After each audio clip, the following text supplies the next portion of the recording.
how to flip a house with no money down. I'm going to talk about real estate investing. I'm by no means any expert, but I do have a little bit of knowledge, a little bit of experience that I believe may be able to help somebody.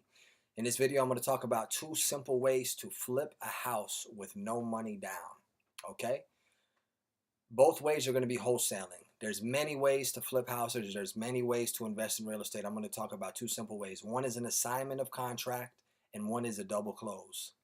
On an assignment of contract, you simply market for motivated sellers. A motivated seller is somebody who needs to or wants to sell their house. Okay? So say the house's value, after repair value, or the actual value is 100 grand. Okay? You need to find a really good deal. Your numbers have to match. You need to learn how to run numbers. You need to go by your after repair value, what other houses that are very similar to your house is selling for in that area, and all of that stuff. That's going to help you determine the actual value of the house. You're going to have to know how much in repairs it needs, this, that, and the other.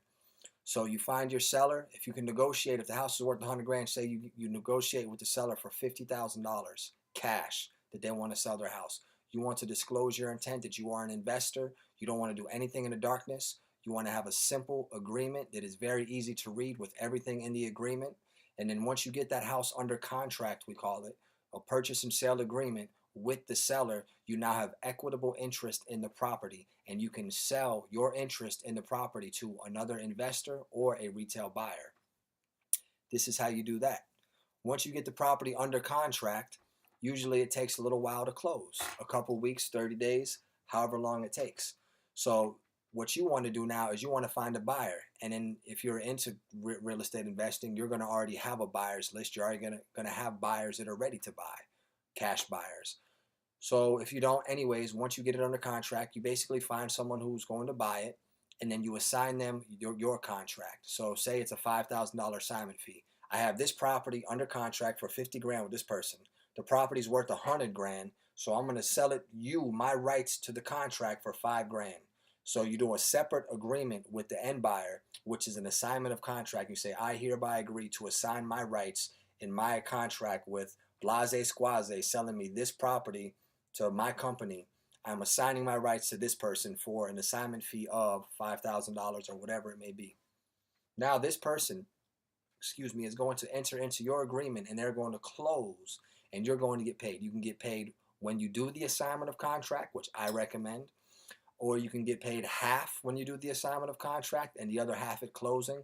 But you want to get non-refundable earnest deposit when you do the assignment. You want to get a deposit. Anytime you sell a house, you want to get a non-refundable earnest deposit, period. Because that is going to eliminate people that are not actually going to buy the house. But when you do an assignment of contract, you want to get a non-refundable deposit so that you know that this person is going to close. They enter in, they close, they cash out the seller, everybody gets paid, everybody's happy. That's the first way. The second way is a double close. Find a motivated seller, get the house under contract, then you find funding. If you have an excellent deal, you won't have a lot of trouble finding funding. I recommend going to your local REIA meeting, networking with people, and you will meet people, and you will meet people that have funds and that will fund your deals for you. So once you get the house under contract, usually if you're going to make over 5 grand, people say in real estate, they like to double close. Because on an assignment of contract, there's certain ways you can do it. You can do a split HUD, blase squaze. I'm not going to get into all that. I'm going to try to keep this simple. On the double close, you simply get it under contract. As soon as you get it under contract, you can begin marketing because you have equitable interest for your end buyer. So if I got it under contract for 50 and I have a buyer over here for 70 or for 60, I'm going to do a separate purchase and sale agreement with my end buyer, and I'm going to close my closing with the A to B transaction. Then I'm going to turn around that same day, and I'm going to sell that house with the B to C transaction, and I'm going to make money. So that's two ways to make money in real estate without any money. And you're saying, well, you still need funds. Well, this is the thing. You need to be creative, and you need to be an entrepreneur, and you need to be an investor, and you need to know how to use leverage and OPM, which is other people's money. An assignment of contract, you don't need any money. You need $10 to put down as an earnest deposit. I recommend putting down at least $100. It's just, you're literally, it's a house, so that's what I usually do. I put down 100 or whatever I put down, but, some people put down $10 on the house. That's fine. On a double close, There's pluses and minuses to both ones. But that's basically it. I want to keep it simple. You got assignments of contracts and you have double closes. I've done both. They work out well. I'm telling you, whoever you are, if you have a dream, go for your dream. If you're interested in real estate, go for it. It takes faith and it takes action. If you believe, you can do it.